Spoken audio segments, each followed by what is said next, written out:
days of esports, I honestly had no idea, and I did not think it would evolve to what it is today. And I honestly don't think anyone could have predicted that I would get to this stage this quickly. But I mainly pursued esports because it was a pure passion play. Start, record.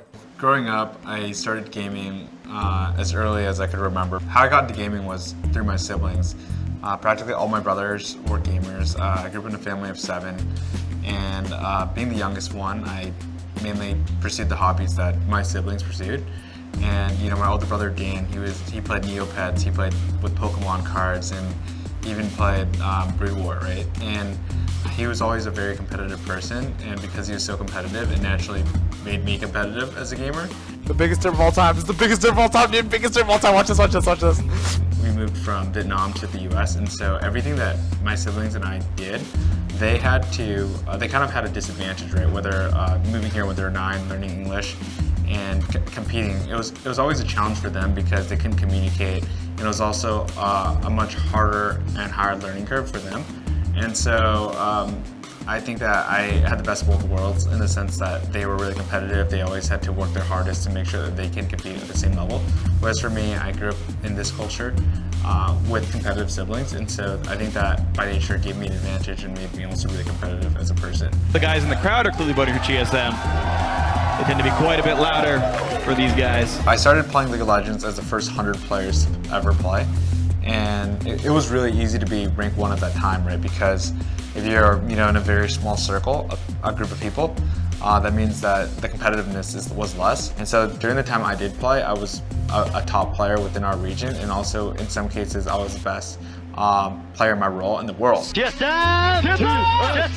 Team Solo Mid finds another win in the LCS. When I first started playing, I was one of the very first gamers in North America to move into a gaming house, pursue the career full-time, played 10 hours a day. And a lot of the players that I played at were only able to play part-time.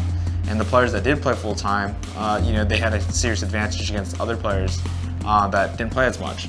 And I think that I wasn't naturally a great gamer, but because of the hard work and the time that I spent, it gave me a huge advantage on everyone else. TSM was formed because I was on CLG and then I wanted a team for my site. So I was like, yo, Rain Man, join my team. And he was like, oh, I need a computer. And I was like, yo, I'll get you a computer. Starting TSM was a really grueling process, and it really started to pick up steam.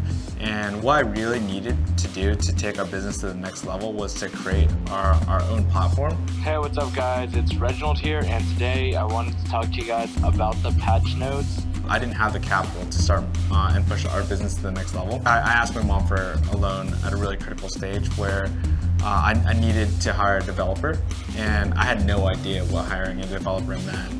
And when I first brought it up to her, she was really hesitant. At that time, I think she was more hesitant about me dropping out of school and pursuing my passion, more so than giving me that loan.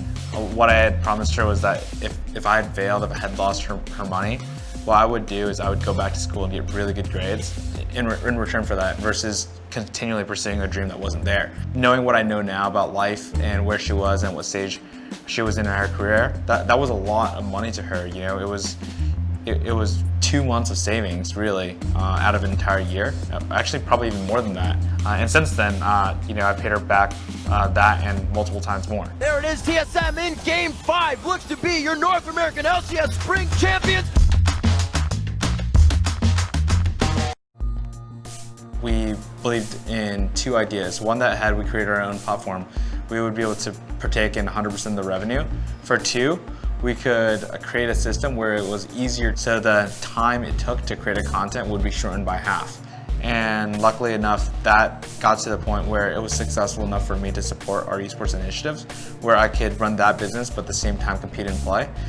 But at the stage where I did start I felt like it was impossible to see its growth trajectory. Thanks for coming, guys! TSM! TSM! TSM! TSM! TSM! I was one of the very first large streamers in League of Legends. I started streaming really early in the days where you couldn't make any money off of streaming. Now there are streamers that are making up to $1 million in a single month. So it's really exciting to see how much each piece of the industry that I've pursued has grown. Dignitas watches their nexus go down as Team Solo Mid finds another win in the LCS. The very moment I stopped playing was when I thought that it would naturally be better for the team's competitive success than for me to continue playing. I was in a really tough spot where I was working, 5 to 6 to 7 hours a day, but also playing 8 to 10 hours a day. And any given day, right, I would have to operate with extreme lack of sleep. And at the same time too, it was just really, really hard for me to make roster changing decisions when I was on the same team, because it kind of just created an element where a single player would have absolute control. I don't want to watch this game. There's no way we can win now. It's already over. I wanted to operate the team from an arm's length where I could see the whole entire picture. At the same time, I also thought that I could bring a lot more value to the business if I was managing it from behind the scenes versus as a player. And I wasn't giving our players and my team that played at that time the very best that they could have, right? It was unfair to them that I was on the team running the business but at the same time competing. And TSM's mission has always been to be the best League of Legends team in the world. And to give my teammates or even myself or the organization a disadvantage like that was unfair to everyone. So that's when I decided to just step back and fully focus on, managing the team, growing the company.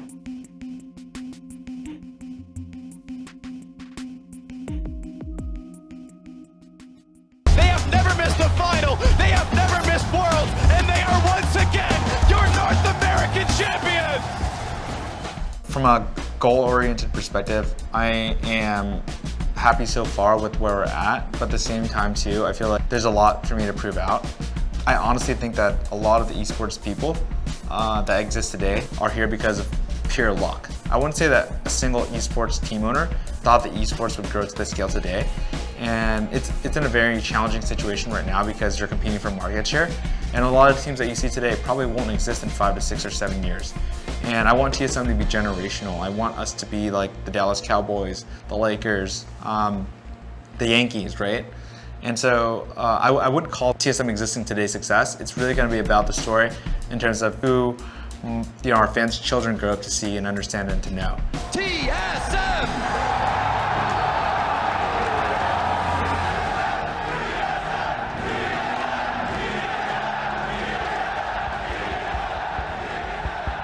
I could confidently say that we're the most chanted team in the world from a brand perspective. And I think that partially the reason why our name is chanted is because we were really early on in esports. We won a lot.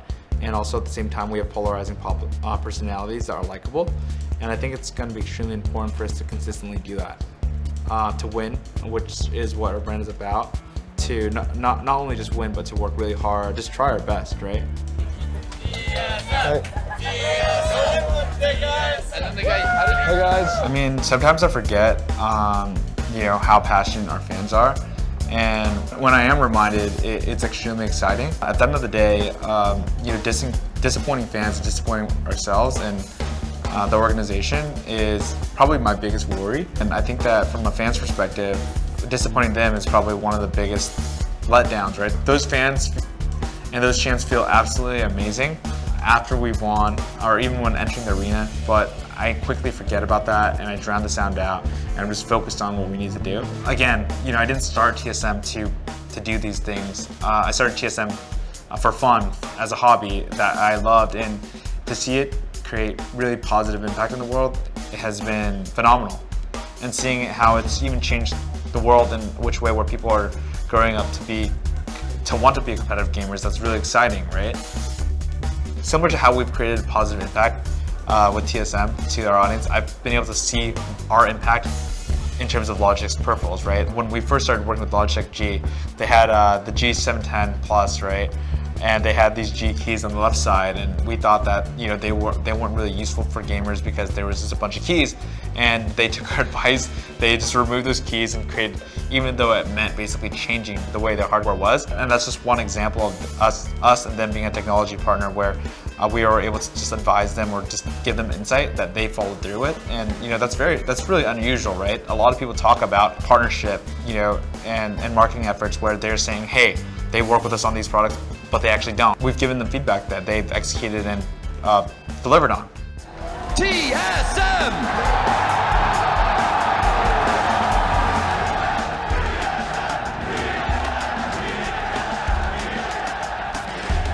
My long-term challenge and what would be seen as successes of TSM is around in a decade. So I'm hoping that as I progress in my professional career, I can see a lot of more positive things that impacted the world. The TSM are going to end it. There's a nice way. Here we go. It's the game. TSM by tooth and nail once again are NALCS champions.